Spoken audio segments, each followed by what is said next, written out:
Hello, everyone here. It's Lavender Rose. All these thoughts of snow and cold and a goosh. There you go. I have my wallpaper set to snow and winter. And let's get the light a little bit over here. Oh. And tonight it's getting down to 35 degrees, which normally it doesn't get in the 30s until November, December. It's usually in the 40s at this time of low 50s, mid to upper 40s, but winter's starting early today, at this time. So, yay! Oh, and tomorrow night it'll be getting down to like 32, 33, so about freezing. But that's not what this is about. So, this is about Halloween. Now, we did ones with the office and stores and in this and the woods. This one is about automobiles, trucks, like truck. In some stories, we have truck drivers who have their scary stories. And this first story, it was about, I think everybody's probably heard, most everyone's heard of the movie Christine, about the car that had a life of its own. Well, there really was a car that movie was taken from. And it was based in Maine. So this is the first story. It's called The Golden Eagle, though it wasn't called Christine. Okay. It all starts in Old Orchard Beach, Maine, where the police department bought a new cruiser nicknamed the Golden Eagle, a 1964 Dodge 330 LE. It seemed like your regular police car, except that there was something unusually wrong about the car. There was a chilling vibe to this car. That started to get noticed, especially when three of the officers who regularly drove this car ended up killing their families and then killing themselves. And this really happened, supposedly so.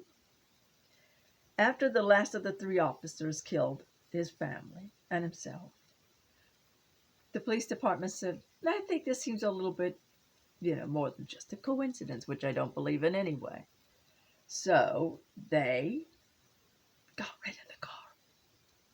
They weren't taking any chances. Eventually, the car made its way into the hands of a local family known as the Allens, specifically Wendy Allen, a self-proclaimed sea witch. She fully embraced the car and what it stood for, which it seemed to like her intentions and everything because it never did her any harm. But local vandals, on the other hand, did not fare so well. A local church, of course, got word of the cursed Golden Eagle. Has such a nice name too, Golden Eagle. And they had of course gotten, word that it had been bought and was in the area. Concerned the car was possessed by the devil or dark forces. Many of the more youthful and spiteful of the congregation took it upon themselves to vandalize the Golden Eagle over the years. The vandals of the Golden Eagle, though, seemed to meet with unpleasant circumstances, usually by being hit by another car. or getting into a car accident. And sometimes they were struck by an 18-wheeler, just saying. And decapitated. Well, at least one of them was. And several others were killed in a collision with semi-trucks. One unfortunate vandal who defaced the car was struck and killed by lightning right after he defaced the car. One young man, a teenager, who was fascinated by the car's history and visited her later, stabbed his family and set his house on fire. At least 2 children who were innocent were also struck by other cars and were thrown into the path of the Golden Eagle and killed. Fed up with the death and destruction of their town, some church folks came in the night and stole her and dismantled her and sold all her various parts to different junkyards and chop shops. But Wendy Allen tracked down all the missing pieces and parts and lovingly restored the Golden Eagle. It seemed to have stopped the killing spree, but still it enjoys minor mischief. Like sometimes when you're moving in motion the car is, it'll open up the doors at random. Don't think I'd like that. And there you have the story of the Golden Eagle. Whew. What a story. And she was able to buy all the parts and put it back together. That is dedication and passion at its height and depth. Just saying. Now, for truck driver stories, these are not about killer trucks. This is about truckers who've had their haunted stories. Now, this is an XR8 Turbo who wrote this. He pulled over from a break on his way from Melbourne to Melbourne from Sydney. I'm assuming this is in Australia. At a truck stop. There were no street lights or anything. Pitch black, no other trucks or cars were in the parking lot. So he turned off his lights. He switched off the truck totally off, did up the curtains, locked up the truck, and on all sides, and then he decided to lay down. For maybe 5 or 10 minutes he was laying down. Of course he was planning on going to bed for the night. And you know how people do before they go to sleep. They think ahead what they're going to do for the next day. And that's exactly what he was doing. Planning his next day ahead. And so, while he was doing that, suddenly the passenger side door opened slightly. Da-da-da. Uh-oh. Now remember, he locked all the doors. I know there might be people saying, well, maybe he didn't, maybe he did. But that's what he said. And I can only go by that. So he locked all the doors and it slightly came open. So he stood still for a minute. No, there was only silence. He thought maybe, who knows what he thought. I don't know. If I'd locked the doors and it opened slightly, I probably wouldn't be thinking somebody's about to come in. I'd be thinking, how is that possible? But he got up. There was no one there, obviously. Turned on the lights, no one there. Went around his truck, no one there. Still pitch black, he's not seeing anything. So he got back in, went to sleep. I guess there was no disturbance in the night. And then he got up the next morning, got dressed. It was daylight now. And then he noticed right by the parking lot and the truck stop area he was parked by, there was a cemetery. He got out of there fast. That's how he says. This next one, a straight retaliation, is the usernames. She said, my boyfriend is a truck driver who routinely drives the midnight trips. He parked in an empty lot one night by a truck stop. He woke up the next morning, parked on the side. Now, he's parked in a truck stop. He wakes up the next morning. Then he's not in the truck stop anymore. He went to bed in the truck stop. He woke up and he's on the side of the road, 15 miles away from where he parked for the night. And outside, there were 3 highway patrol cars. And they said to him, there was a man who appeared to jump out of his truck the night before in a black or dark jumpsuit and ran into the fields.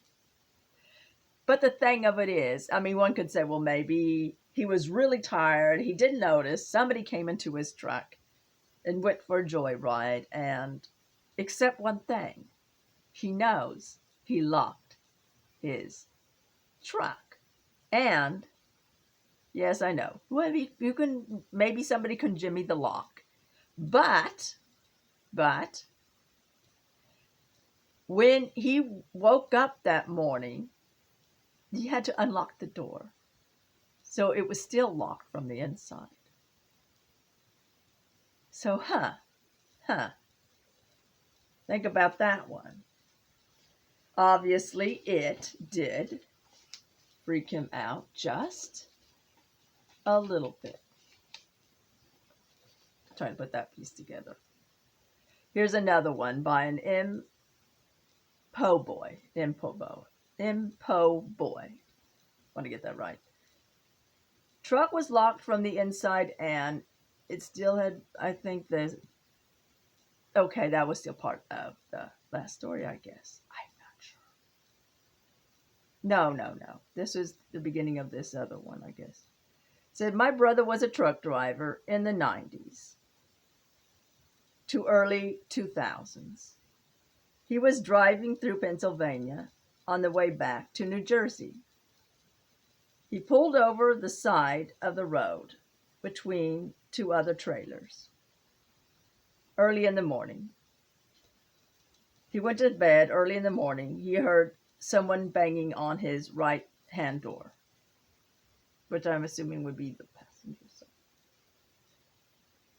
And so he gets up, looks out, crickets, no one there, right?